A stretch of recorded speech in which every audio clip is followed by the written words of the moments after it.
Heya, I'm Vanessa. I'm on the community team here at Cami and I love supporting and cheering on our educators. But more importantly, I love sharing top tips to make your lives even easier. Today I'm going to show you how Cami and Schoology work so well together. Getting set up is super simple. Just make sure you and your students have the Cami extension installed.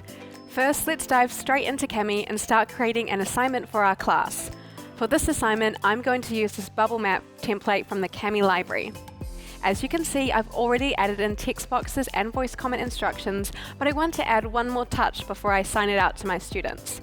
So I'm going to use the Add Media tool to drop an image in the middle.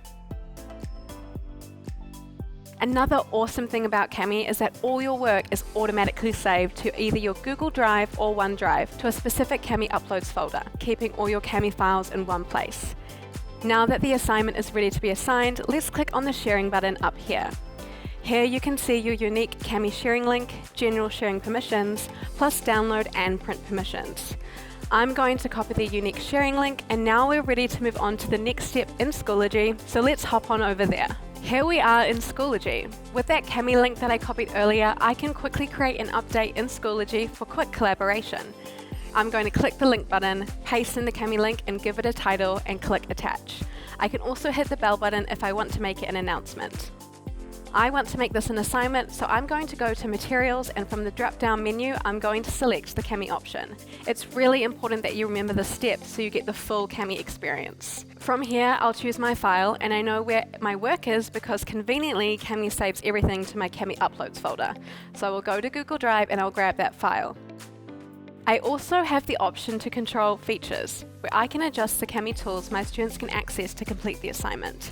I'm actually only going to allow my students to use a few Cami tools to complete this assignment. And here is my Schoology window. Here I can confirm the due date, choose a category, and I will save the changes. My assignment has now been sent out to my students. If you ever want to make any edits to your newly created assignment, click the Edit Template button to make some changes to your file before your students access the assignment.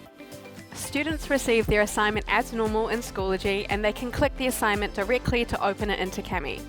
Over on the toolbar, you can see the feature control selections that I've put in place. Once they've finished their assignment, they can click Submit and see the celebratory confetti. Now that we're ready to grade, open the Cami assignment in Schoology and click Open Grader. Here you'll be able to monitor students' work even before they click the Submit button, so make sure to take full advantage of this awesome feature when needed. I've marked up and left some feedback already, so to finish it off, I'll leave a grade, comment, and hit post. And there we have it. Now you're ready to start your first Cami assignment with Schoology. Remember to have fun with your own content in Cami, create dynamic learning experiences, and let Cami help you keep making connections. Thanks for tuning in.